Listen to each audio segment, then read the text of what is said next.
வணக்க மக்களே, welcome to Rafi theatre. நான் உங்க விஜய் ஆதிஷ். இன்னைக்கு நம்ம இந்த வீடியோல இதை பத்தி பார்க்க போறோம் அப்படின்றத பாத்தீங்கன்னா, நாளைக்கு நடக்க போற Gujarat Titans vs Chennai super Kings மேட்சை பத்தி பார்க்க போறோம்.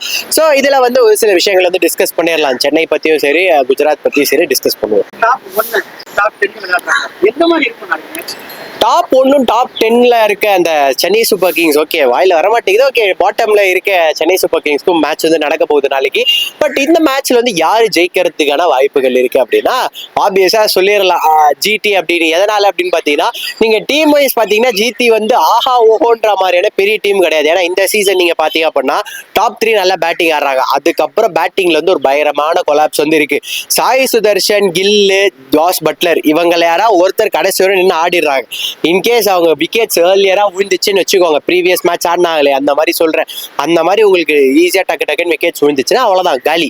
அதை தாண்டி உங்களுக்கு வந்து ஒரு ரஷித் கான் மாதிரியான ஸ்பின்னர் வந்து பாத்தீங்கன்னா பெருசா வந்து இந்த சீசன் வந்து கிளிக் ஆகலை. ஸோ சாய் கிஷோரை தான் அவங்க மெயின் ஸ்பின்னரா வந்து பாக்குறாங்க. அண்ட் சாய் கிஷோரும் இந்த லீக்ல, அதாவது இந்த சீசன்ல இனிஷியலா எடுத்த விக்கெட்ஸ், இனிஷியலா வந்த பெர்ஃபார்மன்ஸ் அப்படி கொஞ்சம் லைட்டா, ரொம்ப பெருசா இல்ல, பட் அந்த கிராஃப் வந்து லைட்டா வந்து இறங்கி இருக்கு. ஓகேவா?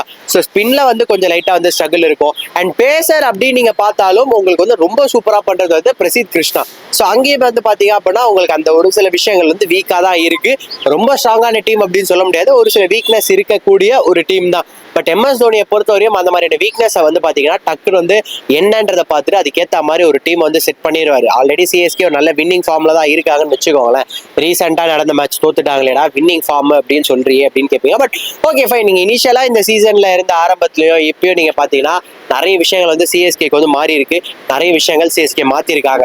ஸோ மேபி ஒரு ஆப்வியஸா ஒரு நல்ல வின் கூட இருக்கலாம் சிஎஸ்கேக்கு. பட் என்ன அப்படின்னா, குஜராத்தை பொறுத்தவரையும் குஜராத் வந்து கொஞ்சம் அந்த பாசிட்டிவா நிறைய மேட்சஸ் வின் பண்ணிட்டு வர்றதுனால ஒரு கான்ஃபிடென்ட் வந்து இருக்கும். பட் எனிவேஸ் ரெண்டு டீமுமே வந்து பேக் டு பேக் லூஸ் அப்புறம் தான் வந்து வராங்க. பார்ப்போம் என்ன பண்ண போறாங்க அப்படின்னு. இப்போ ஜிடி வந்து பார்த்தீங்கன்னா 13 மேட்ச்சில் வந்து 9 வின் பண்ணியிருக்காங்க, 4 லாஸ் பண்ணியிருக்காங்க, மொத்தம் 18 பாயிண்ட்ல இருக்காங்க. ஆனால் ரெண்டாவது இடத்துல உள்ள பஞ்சாப் பார்த்தீங்கன்னா வெறும் 12 மேட்ச் தான் ஆடிருக்காங்க. அதில் 8 வின்னு 3 லாஸோட 17 பாயிண்ட் இருக்காங்க. இப்போ ஜிடிக்கு இருக்கிறது ஒரே ஒரு மேட்ச் சிஎஸ்கேவோட. ஓகே, அப்படி ஜெயிச்சாங்கன்னா 18லேருந்து 20 வருவாங்க. ஆனால் பஞ்சாபுக்கு இருக்கிறது வந்து பார்த்தீங்கன்னா 2 மேட்ச் இருக்கு இன்னும். ஸோ எப்படி டேபிளில் வந்து ஜிடி ஃபர்ஸ்ட்லேயே இருப்பாங்களா அல்லது வந்து பஞ்சாப் மேலே போயிருமா? இல்ல, பஞ்சாப் வந்து பாத்தீங்க அப்படின்னா உங்களுக்கு வந்து ஒரு நல்ல கேப்டன்சி இருக்கு. நீங்க குஜராத் பஞ்சாப் அப்படின்னு வந்து கம்பேர் பண்ணி பாத்தீங்கன்னா கேப்டன்சி வைஸ் ஸ்ரேயஸ் ஐயர் ஆல்ரெடி வந்து டெல்லியை வந்து ஃபைனலிஸ்டா கொண்டு வந்திருக்காரு. லாஸ்ட் சீசன் வந்து பாத்தீங்கன்னா நம்ம கொல்கட்டாக்கு வந்து கப் அடிச்சு கொடுத்துருக்காரு. ஒரு அண்டர் ரேட்டட் கேப்டனாவே வந்து பாத்தீங்கன்னா கடந்த ஒரு 2-3 சீசனாவே வந்து ஸ்ரேயஸ் ஐயர் வந்து இருக்காரு. நடுவில் வந்து பாத்தீங்கன்னா இன்ஜுரி அப்படின்னு ஒரு சீசன் வந்து வரல. ஸோ ஒரு அண்டர் ரேட்டட் கேப்டன் அப்படின்றத தாண்டி ஒரு நல்ல ஸ்டப்ஸ் இருக்கு அவருக்குள்ள. நீங்க வந்து பாத்தீங்கன்னா நடுவில் அவருக்கு ஏதோ ஒரு இன்ஜுரி மாதிரி வந்து இது பண்ணி அவர் வந்து இம்பாக்ட்ல வந்து உட்கார வச்சிருப்பாங்க. சஷாங்க் சிங்கை வந்து பாத்தீங்கன்னா கேப்டன்சி வந்து கொடுத்துருப்பாங்க. அங்க இருந்து ஸ்ரேயஸ் ஐயர் வெளியில வந்து ஃபீல்ட் செட்டப் செட் பண்றதா இருக்கட்டும், உள்ளுக்குள்ள ஒரு சில டிஸ்கஸ் பண்ணி நீ இப்படி ஃபீல்ட் செட் பண்ணு அப்படின்னு உள்ளுக்குள்ள டிஸ்கஸ் பண்றதா இருக்கட்டும், இது எல்லாமே இருந்தது. என்ன பொறுத்தவரையும் இது ஒரு கேம் ஆஃப் ஒரு 11 பிளேயர்ஸ் அப்படின்றத தாண்டி கேப்டன்சி எந்த அளவுக்கு ஸ்ட்ராங்கா இருக்கு, கேப்டன் வந்து எந்த அளவுக்கு வந்து ஒரு ப்ராப்பரான ஒரு வேலை வந்து இருக்காரு, எந்த அளவுக்கு அவரோட குவிக் டிசிஷன்ஸ் வந்து இருக்கு அப்படின்னு தான் வந்து பார்ப்பேன். எனக்கு தெரிஞ்சு நீங்க ஜிடி அப்படின்னு பாத்தீங்கன்னா ஒரு சில ஃபிளாஸ் வந்து இருக்கு. பஞ்சாபும் வந்து பாத்தீங்க அப்படின்னா உங்களுக்கு ஒரு சில ஃபிளாஸ் வந்து இருக்கு. ஈஸியா வந்து ஒரு சில பாயிண்ட்ஸ் வச்சு பிரேக் பண்ணிடலாம்னு வச்சுக்கோங்களேன். பட் கம்பேரிட்டிவ்லி நீங்க பாத்தீங்கன்னா எக்ஸ்பீரியன்ஸ் வைஸ் பஞ்சாப் வந்து ரொம்ப ஸ்ட்ராங்கா இருக்காங்க. ஒரு யுஷ்வேந்திர சகலா இருக்கட்டும், ஒரு கேப்டன் ஸ்ரேயஸ் ஐயரா இருக்கட்டும், ஸோ உங்களுக்கு வந்து ஒரு இன்டர்நேஷனல் கிரிக்கெட்டர்ஸ் எடுத்துட்டீங்க அப்படின்னா ஒரு மேக்ஸ்வெல்லா இருக்கட்டும், ஒரு ஜாஸ் இங்கிலீஷா இருக்கட்டும், இவங்கெல்லாம் இன்டர்நேஷனல் கிரிக்கெட்டர்ஸ். ஸோ அங்கேயே வந்து பாத்தீங்கன்னா உங்களுக்கு வந்து ஒரு ப்ராப்பர் ஃபிக்ஸடா ஒரு விஷயம் வந்து தெரியுது. அண்ட் சஷாங்க் சிங்கா வந்து பாத்தீங்கன்னா ஒரு நல்ல ஃபார்ம்ல வந்து இருக்காரு. ஸோ அவர்னாலையும் வந்து பாத்தீங்க அப்படின்னா ஒரு நல்ல இம்பாக்ட் வந்து கொடுக்க முடியும்.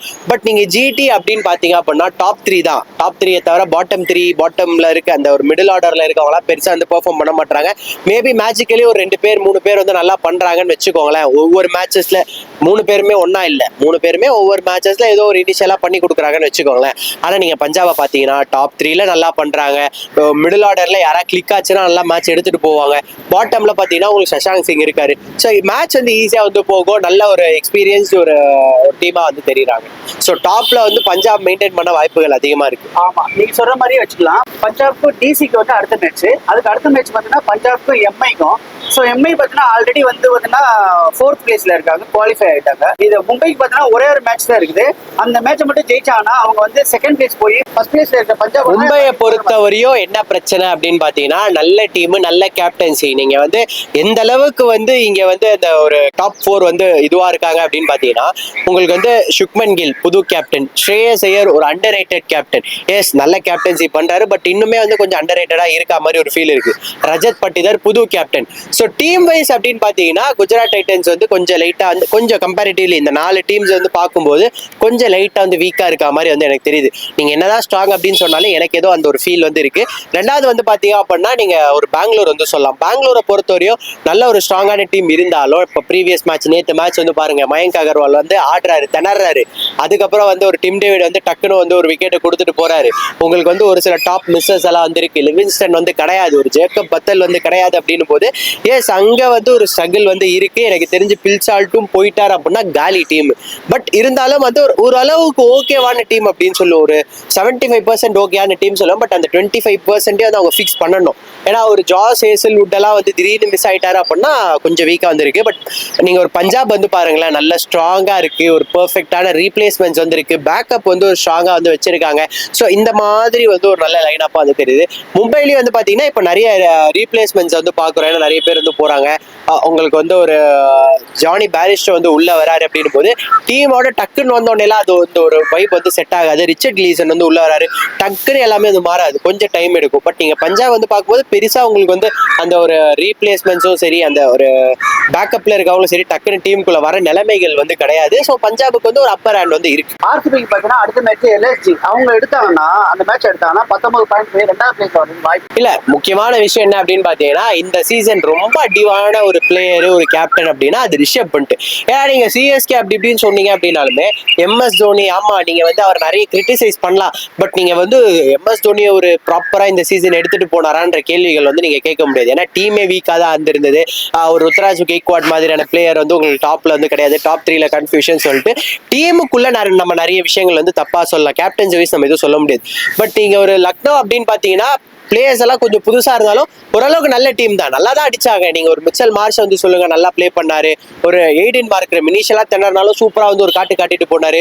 அதுக்கப்புறம் வந்து உங்களுக்கு ஒரு நிக்கலஸ் புரான் அந்த டாப் 3ல வந்து நம்பர் 3ல விளையாடுற நிக்கலஸ் புரான் நல்ல இம்பாக்ட் வந்து கொடுத்துட்டு போறாரு. பட் இங்க வந்து ஒரு பிளேயர் வைஸ் அடி வாங்கினது வந்து ரிஷப் பண்ட். அதே மாதிரி கேப்டன்சிலையும் வந்து ஒரு சில ஃபிளாஸ் இருக்குன்ற மாதிரி உள்ளுக்குள்ளே பேசிக்கிறதா வந்து ஒரு சில ரிப்போர்ட்ஸ் வந்து வருது. அது எந்த அளவுக்கு உண்மைன்னு தெரியுது.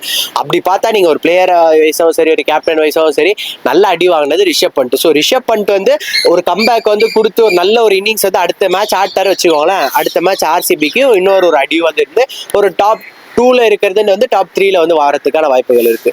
இந்த வீடியோ பிடிச்சிருந்துச்சுன்னா லைக் பண்ணுங்க, ஷேர் பண்ணுங்க, கமெண்ட் பண்ணுங்க. ரஃபி தியேட்டரை மறக்காம சப்ஸ்கிரைப் பண்ணிருங்க, பெல் பட்டனை கிளிக் பண்ணிருங்க.